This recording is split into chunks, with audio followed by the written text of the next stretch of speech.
চাঁদপুরের মতলব উত্তর উপজেলার ৭ নং লঞ্চঘাট এলাকায় ধনাগোদা নদীর তীরে মাচার উপর একের পর এক রেস্টুরেন্ট নির্মাণের প্রবণতা দেখা যাচ্ছে। তবে এসব প্রতিষ্ঠানে সরকারি অনুমোদন না থাকলেও পর্যটকদের উপস্থিতি রয়েছে চোখে পড়ার মতো। নদীর তীরে কাঠের মাচার উপর নির্মিত হচ্ছে জলবিলাস নামে একটি রেস্টুরেন্ট। ৩ দিক থেকে পানি বেষ্টিত এবং একদিকে কাঠের সেতু দিয়ে সংযুক্ত নান্দনিক রেস্টুরেন্টটি গড়ে তুলেছেন দেশি ও প্রবাসী ১০ জন উদ্যোক্তা।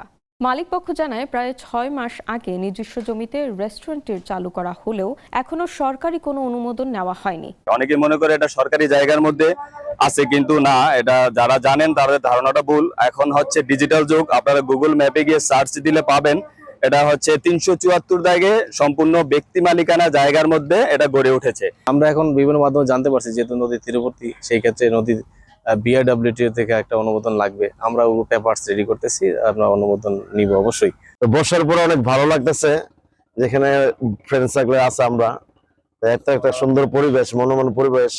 আসলে ঢাকা এবং নারায়ণগঞ্জ যে ধুলাবালি, এই খোলা হল ছেলে আমরা যে ওই ছেলে যে খোলা হলে আসছি, খুব ভালো লাগতেছে আমাদের ইনশাল্লাহ। এখানকার পরিবেশটা অনেকই ভালো, আর যে এটা করছে এটা অনেক সুন্দর। আমি সবাইকে আহ্বান করবো, সবাই আসেন, একবার দেখে যান। মূল উদ্দেশ্য আমাদের একটা কর্মসংস্থান সৃষ্টি করা।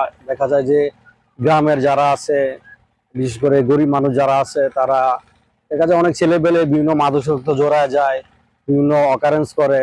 তো দেখা যায় যে মূলত তাদেরকে এখানে একটা কর্মসংস্থান সৃষ্টি করা, তাদেরকে মানে জবের ব্যবস্থা করা। একটা কর্মসংস্থানের ব্যবস্থা হয়েছে। আমরা এখান থেকে মোটামুটি ভালো পরিমাণে একটা অ্যামাউন্ট পাই, এতে আমাদের সংসারের মোটামুটি একটা ভালো হয় আর কি।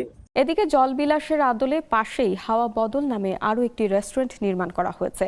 উদ্যোক্তারাও দাবি করেছেন সেটিও তাদের নিজস্ব জমিতে নির্মিত হচ্ছে। একই সঙ্গে স্থানীয়দের জন্য কর্মসংস্থানের সুযোগ তৈরি হয়েছে। তবে বিষয়টি নজরে এসেছে বলে জানিয়েছেন বিআইডব্লিউটি এর চাঁদপুরের উপপরিচালক মোহাম্মদ কামরুজ্জামান। আমাদের থেকে কোনো অনুমতি নেই নাই, আর আমি ওখান থেকে টিম পাঠাবো। যদিও মানে আমাদের অবৈধ কিনা, অবৈধ হলে অবশ্যই আমরা বিধি মোতাবেক ব্যবস্থা গ্রহণ করব এবং লোকাল অথরিটির সাথে সমন্বয় করে।